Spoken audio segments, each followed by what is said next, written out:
இது இந்த ஈரப்பதமெல்லாம் போகணும். அந்த தண்ணி எல்லாம் காஞ்சி இந்த நுரையெல்லாம் அடங்கி வரும். அந்த நேரத்தில் நம்ம நிறுத்திக்கலாம்.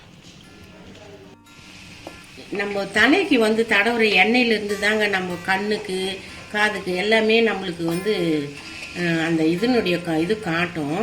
நம்ம வந்து ஹேர் டை எல்லாம் போடக்கூடாது.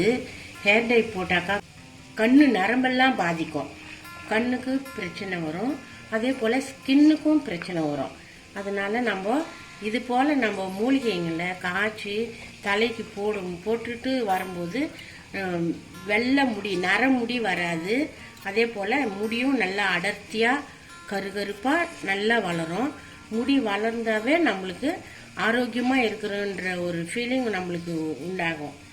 இது வந்து ரொம்ப முடி தான் ஒருத்தருக்கு அழகு.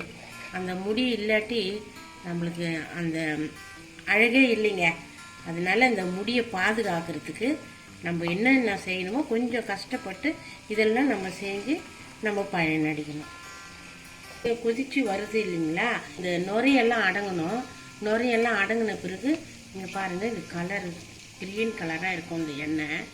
இந்த நுரையெல்லாம் அடங்கட்டும்னு நம்ம ஆஃப் பண்ணிக்கலாம்.